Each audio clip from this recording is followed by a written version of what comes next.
It's a new movie in the Marvel Cinematic Universe, so you know it's full of references to the comics and movies that have come before, and maybe the stories to come too. These are the Easter eggs you missed in Shang-Chi and the Legend of the Ten Rings.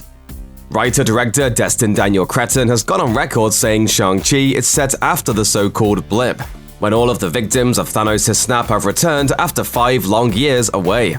The timeline is established in the movie by dialogue and the set dressing. Take a close look at the scene early in Shang-Chi when Sean visits Katie and her family. As he pulls open the exterior door to her building, you can see a flyer reading, "Post-blip anxiety, you're not alone." This might be the kind of sign that advertised Steve Rogers' support group that he hosted after the snap, as seen in Avengers Endgame.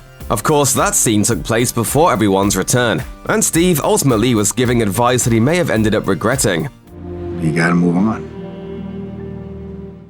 Yeah, or maybe you have to go back in time and kick as many asses as it takes to sort this mess out. The group advertised in Shang-Chi seems to be not only for those with loved ones who vanished, but also the people who returned after years away. At the time when Shang-Chi is set, anxiety is a common affliction.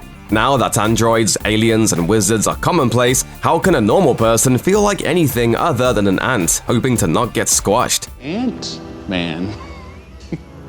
That's what they called you. In the mid-credit scene, Shang-Chi and Katie have a conversation with the virtual Captain Marvel and Bruce Banner. Along with Doctor Strange wingman Wong, the Brain Trust is extremely interested in the Ten Rings, the tale of how Shang-Chi acquired them and their true nature. They debate the rings' power and origin, with Carol Danvers calling them unlike any alien tech she's ever seen. Eventually, they seem to conclude that the rings are some sort of beacon, sending a message for purposes unknown. Then Banner signs off by saying, "Guys, stay safe. Welcome to the circus." It's a fun cameo scene that seems to set up our heroes for future Avengers collaborations. But sharp-eyed viewers might also notice that Banner's right arm is in a sling. Any guesses why? As you recall in Avengers Endgame, it was determined that only the Hulk was strong enough to wear the Stark Gauntlet and snap everyone back into existence. But in doing so, he was exposing himself to massive gamma radiation. And sure enough, he fried his arm.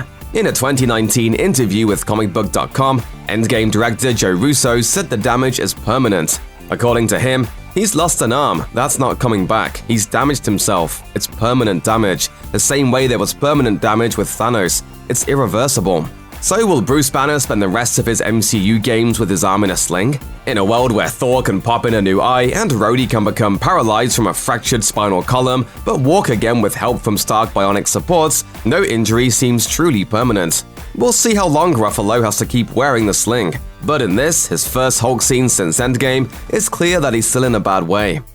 Sharp-eyed fans were delighted when, earlier this summer, they seemed to uncover a quick shot of Abomination in the Shang-Chi trailer. Sure enough, when our newly revealed hero makes his way back to China in an attempt to locate his sister Xia Ling, he looks for her at the Golden Daggers Club and discovers that not only does she run the place, but currently appearing on the main stage is a smackdown between the Incredible Hulk villain and Wong. For starters, there are several things worth discussing about Emil Blonsky's monstrous appearance. First, he seems to be evolving, or at the very least, the CGI is getting better. After all, it has been 13 years since we last saw the guy. He now has ear fins that look fully engaged, and he boasts more prominent dorsal spine needles, both signatures that make Abomination stand out on the comic book page. The second interesting thing worth noting is that the character looks even less like Tim Roth than he did before, which is saying something because he has never really looked much like him to begin with. Over the last decade, Marvel fans have watched as Hulk has increasingly resembled the actor who played him, with storylines that sought to humanize the monster within Bruce Banner. But while the Incredible Hulk gave us an Abomination whose face at least somewhat resembled a human's reactions, the Abomination character design now seems to be moving in the opposite direction of Hulk, leaving all humanity behind. You have to explain that statement, sir. No, I don't. Perhaps the most notable thing about this Abomination, however, might be his shift in tone. As you may recall, after Abomination nearly defeated Hulk in Harlem, General Thunderbolt Ross had the creature locked up in a high-tech cell in Alaska. Phil Coulson said in a 2014 episode of Agents of S.H.I.E.L.D. that he was still in that cryocell. But in the 2011 one-shot short film The Consultant, an angry Coulson says the World Security Council wants Abomination released and assigned to the Avengers Initiative? Coulson says that the council considers Blonsky to be a war hero. They want him exonerated, released, and added to the Avengers roster. In a conclusion played for laughs, S.H.I.E.L.D. reveals in the short film that they purposefully sent Tony Stark to screw up the negotiations, leading to the Incredible Hulk post-credits cameo where he clashed with a hard-drinking Ross, and as a result, Blonsky went back into custody. The Abomination will remain in his cage for now.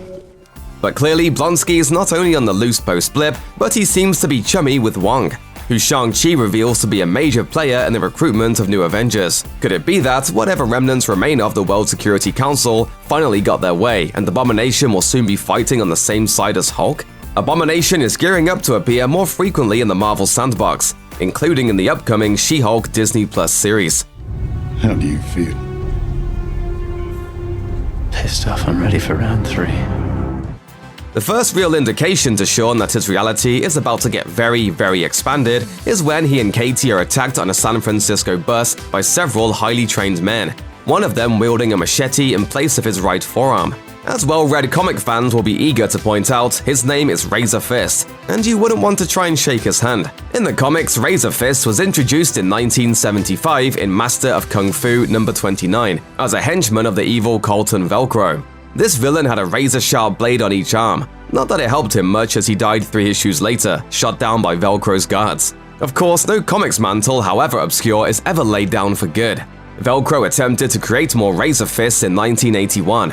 When brothers William and Douglas Scott were in a car accident, he gave them sword arms too. Douglas died and William became the new Razor Fist. In more recent years, that Razor Fist has appeared in various comics, usually seen as supporting muscle for supervillains, much like we find him in Shang-Chi. In the background of almost every scene containing Wenwu, you may have noticed a silent man dressed in black, wearing white makeup punctuated by streaks of red and black. That guy's name is Death Dealer, and for good reason. In the comics, the character's real name is Li Qinglin, and like other characters in Shang-Chi's orbit, he has a history with MI6. The baddie was actually a double agent, working on the sly for Fu Manchu when he and Shang-Chi had an epic battle that nearly killed him, and he then took on the Death Dealer persona. In Shang-Chi and the Legend of the Ten Rings, this Death Dealer has clearly been with Wenwu for multiple decades, and seems to have largely led the training that taught Sean every possible way to kill a man. The mysterious nature of the live-action character, coupled with the lack of dialogue, has given rise to some interesting theories about Death Dealer, whose story will certainly be explored in future movies in the MCU.